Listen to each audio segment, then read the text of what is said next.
Good morning दोस्तों। आज मैं आपके लिए लेके आया हूँ class 10th chemistry chapter 1 chemical reaction equation के वेरी सिंपल दो टॉपिक, फिजिकल केमिकल चेंज और दूसरा कोरोजन रेंसिडिटी। 5 मिनट का टॉपिक है, वीडियो देखिएगा जरूर। फिजिकल केमिकल चेंज क्या होते हैं और इनमें क्या अंतर होता है, इस पर एक आधा क्वेश्चन एमसीक्यू में टकरा जाता है। फिजिकल चेंज वो होता है जिसमें कोई नया केमिकल ना बने, कोई केमिकल रिएक्शन ना हो और इसमें किसी भी चीज की स्टेट चेंज हो सकती है। स्टेट चेंज मतलब अगर वो लिक्विड है तो सॉलिड, सॉलिड है तो लिक्विड या फिर गैस, ये सब चेंज हो सकता है। जबकि केमिकल चेंज में नया केमिकल बनेगा, केमिकल रिएक्शन होगी और स्टेट चेंज इसमें भी हो सकता है। सॉलिड, लिक्विड, गैस, कोई भी स्टेट चेंज हो सकता है। बल्कि इसमें तो साथ में कलर भी चेंज हो सकता है, टेम्परेचर भी चेंज हो सकता है, स्मेल भी चेंज हो सकती है, टेस्ट भी चेंज हो सकता है। ये सब चीजें अगर चेंज हो रही है तो वो केमिकल चेंज है।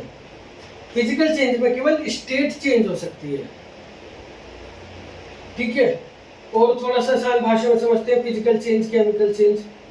फिजिकल चेंज ऐसे है जैसे आपने कागज लिया और उसे फाड़ दिया, एक लकड़ी ली उसे काट दिया, एक चौकली इसे तोड़ दिया, कोई भी चीज तोड़ दी, काट दी, फाड़ दी, ये सब फिजिकल चेंज है, क्योंकि इसमें कुछ नया नहीं बन रहा। जैसे टीयरिंग और क्रशिंग ऑफ पेपर, पेपर को क्रश कर दिया या प्लास्टिक के गिलास को क्रश कर दिया, प्लास्टिक की बोतल को क्रश कर दिया, क्रश कर दिया मतलब ऐसे दबा दिया। ठीक है। मेल्टिंग ऑफ वैक्स, मोमबत्ती पिघल रही है, मोम पिघल रहा है, वो फिजिकल चेंज है। इसमें थोड़ा कंफ्यूजन भी होता है, अभी बताऊंगा। मेल्टिंग ऑफ आइस, बर्फ को पिघला के पानी बना दिया, फिजिकल है। Freezing of water into ice, पानी को जमा के बर्फ बना दिया, ये भी फिजिकल है। बॉइलिंग ऑफ वाटर, पानी को गर्म कर रहे हैं, उबाल रहे हैं, ये भी फिजिकल है। बच्चे इसमें गलती क्या समझते हैं कि अगर हम पानी को उबाल रहे हैं वो वेपर बन रहा है तो ये केमिकल है, नई चीज बन रही है। नई चीज नहीं बन रही, केवल स्टेट चेंज हुई है।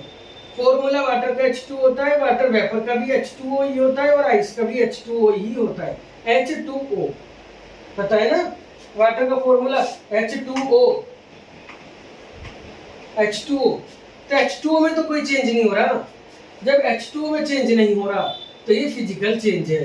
यहाँ पे भी चाहे वाटर वेपर में हो, चाहे आइस में हो, चाहे वाटर लिक्विड है, हर जगह H2O है, तो वो फिर केमिकल चेंज नहीं है, वो केवल एक फिजिकल चेंज है, क्योंकि हमने केवल स्टेट चेंज करी है, उसके फॉर्मूले में कोई चेंज हमने नहीं करा।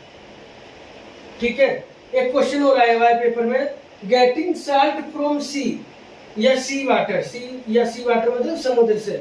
समुद्र से जो नमक लेते हैं उसमें क्या करते हैं, बहुत बड़े बड़े एक बाउंड्रीज बना लेते हैं, उसमें समुद्र का पानी आता है जैसे लहरों के साथ, तो रुक जाता है और फिर वो धूप से उड़ जाता है और नमक वहां बच जाता है। तो ये भी फिजिकल चेंज है, क्योंकि हमने पानी को उड़ाया ही तो है बस, और नमक वहां पे रह गया, उसमें बचा हुआ। तो ये फिजिकल चेंज है, इसमें केमिकल कुछ नहीं है, क्योंकि कोई नई चीज नहीं बन रही।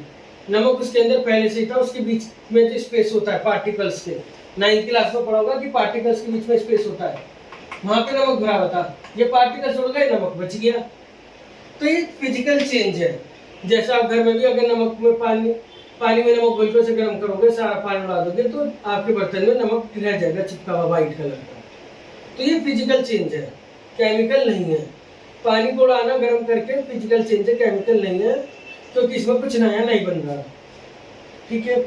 हाँ, अगर आप पानी लो एक बर्तन में, उसमें 2 पेंसिल लगाओ, दोनों तरफ से छीन दो और उसमें सेल जोड़ दो, तो इसमें हाइड्रोजन ऑक्सीजन के बुलबुले निकलेंगे, जो इसी में हमने इलेक्ट्रोलिसिस रिएक्शन में पढ़ा है। वो केमिकल चेंज है, क्योंकि उसमें पानी टूटकर 2 नई चीज बना रहा है, हाइड्रोजन और ऑक्सीजन, वो है केमिकल चेंज। बट पानी को केवल गर्म करना केमिकल नहीं है, फिजिकल है। ठीक है। इसके अलावा जो मैं अभी कैंडल की बात कर रहा था, मेल्टिंग ऑफ वैक्स या कैंडल, ये तो फिजिकल है, लेकिन वो जो जल रहा है वो केमिकल है। यानी कैंडल में दोनों तरह के चेंज हो रहे हैं। जो कैंडल हमने जला रखी है, ये तो बर्न हो रहा है वैक्स, तो ये तो केमिकल है, लेकिन थोड़ा सा वैक्स पिघल के नीचे भी तो इकट्ठा होता रहता है धीरे धीरे, ये फिजिकल है।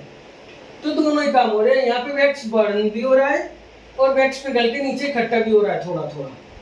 तो जो बर्न हो रहा है वो केमिकल है, जो नीचे इकट्ठा हो रहा है वो फिजिकल है।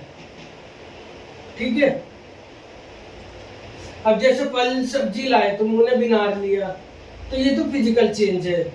लेकिन उन्हें पकाया यानी उन्हें कुक करा, खाना बना लिया, ये केमिकल है। उन्हें खाया और उसके बाद उसका डाइजेशन हो रहा है, ये केमिकल है। मुंह में चबाया तो फिजिकल है, पर जब उसका डाइजेशन शुरू हो गया सलाइवा के साथ और अंदर तक हो रहा है, वो केमिकल है।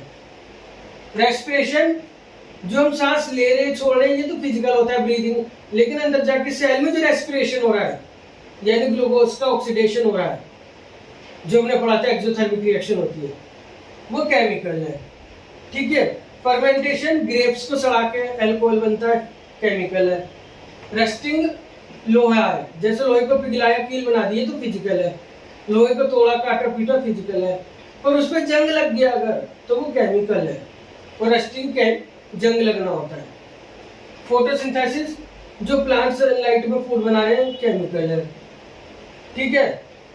और किसी भी चीज को तुम दुनिया में जला रहे हो, किसी भी चीज को, वो केमिकल है। बर्निंग इज ऑलवेज केमिकल, क्योंकि उसमें CO2 तो बनेगी, एक नया compound. Making of curd from milk, दूध को गर्म करोगे तो फिजिकल है, और उससे कर्ड बन रही है, दही बना रहे हो, तो वो केमिकल चेंज है।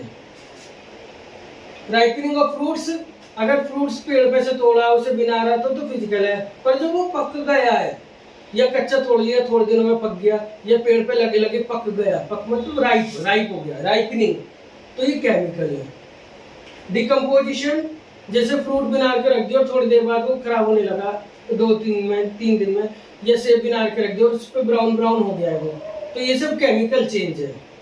क्योंकि यहाँ कलर चेंज हो रहा है, पहचान है, कलर चेंज हो रहा है, टेस्ट चेंज हो रहा है, स्मेल चेंज हो रही है, तो ये सब केमिकल है। ठीक है। तो केमिकल और फिजिकल में ध्यान रखोगे। हमें देखने से एकदम नहीं पता लग सकती है आपको कि ये फिजिकल केमिकल है, थोड़ी सी नॉलेज होनी जरूरी है कि भाई स्टेट चेंज हो रही है, फॉर्मूला चेंज नहीं हो रहा पानी का, तो वो फिजिकल है। जैसे पानी को गर्म करा, वेपर बनाया, या पानी को ठंडा करा, बर्फ बनाया।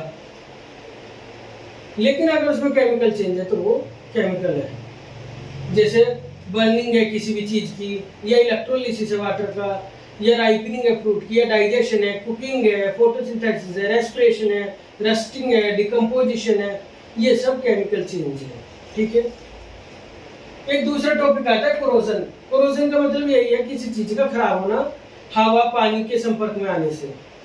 तो पहला रस्टिंग होता है, जो हमारा लोहे पे जंग लग रहा है, ये रेड कलर का होता है, रस्ट, रेडिश ब्राउन। टार्निशिंग दूसरा है, टार्निशिंग ऑफ कॉपर। असल में कॉपर जो खराब होता है उसे जंग लगना नहीं कहते, उसे टार्निशिंग कहते हैं साइंस में। और ये ग्रीन कलर का हो जाता है कॉपर। देखा होगा अगर घर में कोई कॉपर का बर्तन हो, कभी कभी कुछ ग्रीन धब्बे आ जाते हैं उसके ऊपर, यानी वो उसका कोरोजन हो रहा है, वो खराब होने लग रहा है थोड़ा सा। Tarnishing of silver, black colour की हो जाती है चांदी। ये तो बहुत कॉमन है, चांदी की ज्वेलरी सबके घर में ही होती है, या चांदी के बर्तन वो काले पड़ जाते हैं, वो भी उसकी टार्निशिंग है। क्यों? क्योंकि जो सिल्वर होती है वो हमारी हवा में प्रेजेंट हाइड्रोजन सल्फाइड H2S से रिएक्शन करके सिल्वर सल्फाइड Ag2S बना लेती है, और ये ब्लैक कलर का होता है। तो सिल्वर के ऊपर एक सिल्वर सल्फाइड की लेयर बन जाती है, जिससे वो ब्लैक कलर की पड़ जाती है। चांदी को क्या बन जाता है, सिल्वर सल्फाइड की एक लेयर बन जाती है, जिससे वो ब्लैक कलर की हो जाती है, काले रंग की हो जाती है। इसकी केमिकल रिएक्शन एक बार पेपर में पूछी गई, इसलिए मैं लेके आया हूँ Ag + H2S। बस आपको Ag को S के साथ लेके जाना है, Ag2S, क्योंकि सल्फर की वैलेंसी 2 होती है, इसलिए Ag2S वैलेंसी क्रिस क्रॉस होकर लगती है। ये 9th क्लास में पढ़ा है। तो Ag2S और हाइड्रोजन रिलीज हो रही है, ये Ag2S ब्लैक कलर का है। ठीक है। अब अगला आता है रेंसिडिटी। जैसे कोई मेटल खराब हो रही है, तुमने उसे कोरोजन कह दिया। कोई खाने पीने का सामान खराब हो रहा है, तो उसे रेंसिडिटी कह देते हैं। इसमें क्या होता है, जो खाने पीने के सामान में फैट है, ऑयल है, घी है, उसका ऑक्सीडेशन हो जाता है, यानी ऑक्सीजन से रिएक्शन करके उसका टेस्ट बदल जाएगा, स्मेल बदल जाएगी। जैसे चिप्स लाते हो, मान लो उसकी हवा निकली हुई है तो वो सील जाते हैं। बिस्कुट खुले में रखे हैं, सील जाते हैं। नमकीन खुले में रखे सील जाते मतलब खाने लायक नहीं रहते, तो उसे रेंसिडिटी कहते हैं साइंस में। ठीक है, इसलिए इन सब चीजों को नाइट्रोजन के पैकेट में भरकर बेचा जाता है। मतलब जैसे चिप्स जो फूले हुए होते हैं उनमें नाइट्रोजन भरी होती है, उससे वो ऑक्सीजन से रिएक्शन नहीं हो पाती है। नाइट्रोजन पावरफुल है, वो ऑक्सीजन को पास नहीं आने देता, तो वो और खुद ही नट है, वो खुद रिएक्शन नहीं करता। या फिर बिस्कुट नमकीन एयर टाइट कंटेनर में रखो, एयर टाइट जो कंटेनर होते हैं रसोई में, किचन में, उसमें रखना चाहिए, जिससे वो सील है ना, यानी उनका रेंसिडिटी ना हो। ठीक है, इस तरह से हमने ये सब पढ़ा है। तो अगेन कोरोजन हो गया, rusting of iron, tarnishing of copper green और tarnishing of silver black Ag2S, और रेंसिडिटी हो गई चिप्स बिस्कुट नमकीन इन सब की, इसलिए नाइट्रोजन भरी जाती है या फिर एयरटाइट कंटेनर में रखा जाता है।